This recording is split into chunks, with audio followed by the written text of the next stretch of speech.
Oke, assalamualaikum warahmatullahi wabarakatuh. Waalaikumsalam warahmatullahi wabarakatuh. Saya Galisinta mau mempresentasikan bisnis model kanvas saya yaitu tempe katsu. Next. Oke, di dalam pembahasan ini saya ada 3 materi, yaitu pertama latar belakang dari usaha saya, rencana usaha saya, yang kedua BMC, dan yang ketiga yaitu pemaparan BMC. Next. Yang pertama yaitu latar belakang. Oke, awal mula saya adanya rencana usaha tempe katsu ini berawal dari saudara saya sendiri, adik saya terutama, itu setiap pagi, setiap sekolah itu selalu bingung, ibu saya tuh selalu bingung mencari bekal untuk adik saya.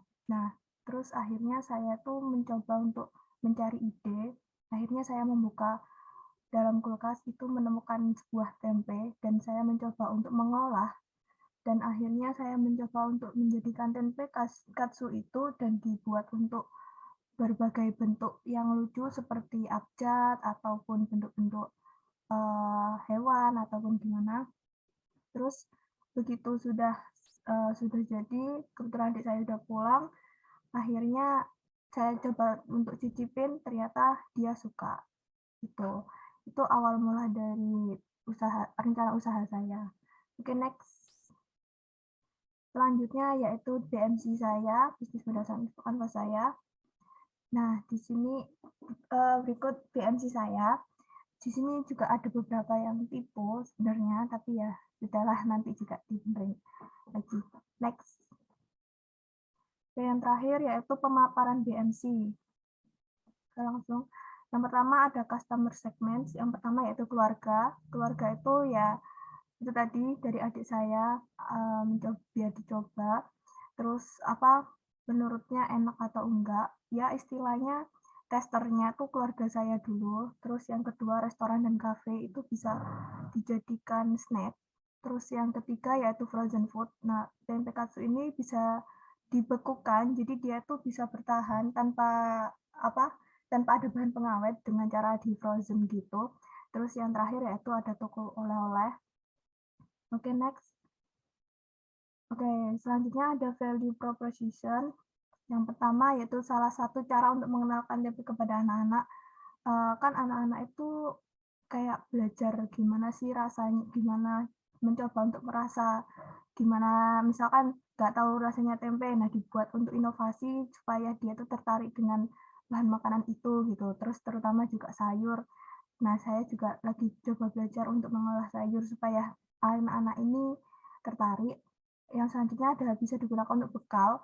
Ya, karena ini tuh gampang, begitu sudah jadi produknya, dibekukan, jika ingin masak nanti di defrost dulu baru bisa digoreng hingga matang terus dimakan pakai nasi, gitu sudah enak.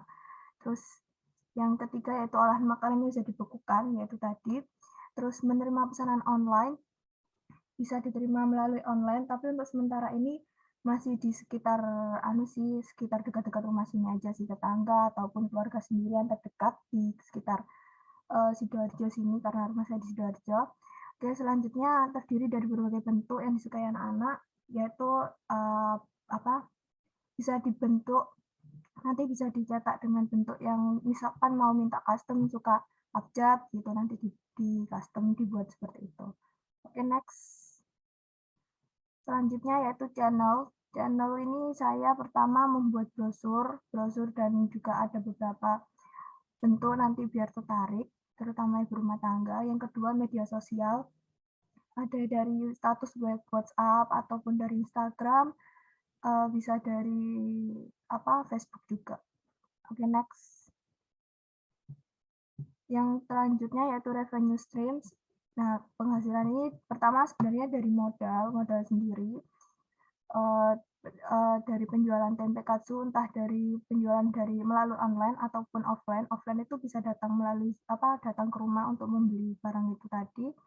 Yang kedua yaitu penjualan siap makan, bisa beli secara langsung, bisa dimasakkan langsung di sini. Oke, next. Nah, yang selanjutnya customer relationship. Yang pertama yaitu menjual langsung dengan harga terus selanjutnya ada potongan harga pelanggan, dan yang terakhir ada potongan kepada pelanggan yang membeli dalam jumlah banyak. Biasanya itu kalau beli dalam jumlah banyak itu pasti dapat diskon. Terus jika pelanggan itu pertama kali coba, pastinya kita buat kesan yang bagus lah buat pelanggan yang pertama kali beli itu. Next. Oke, yang selanjutnya itu key research. Yang pertama ada membutuhkan untuk freezer untuk melakukan tempe katsunya karena kan termasuk juga frozen food. Selanjutnya ada peralatan masak untuk membuat produk.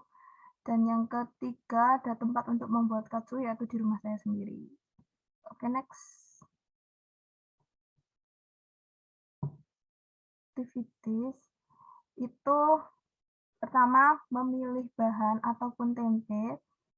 Memilih tempe yang berkualitas dan juga bahan yang berkualitas. Yang kedua, mengolah katsunya, tempe katsunya. Dan yang ketiga, dibuat kemasan, buat dikemas. Jadi sebelum di frozen itu dikemas dulu di dalam cepak yang bisa dibuat frozen gitu. Terus yang ketiga, yang selanjutnya ada pembekuan, dibekukan atau difrozenkan. Dan yang terakhir yaitu mempromosikan atau menjualkan produk tersebut. Maaf itu tipe. Oke, next. Partners, maaf ini tipe, ini bukan key research ya, yang benar key partners. Yang pertama yaitu pembuat tempe, terus yang kedua supplier bahan baku, dan yang ketiga ada ekspedisi jasa pengiriman. Oke, next.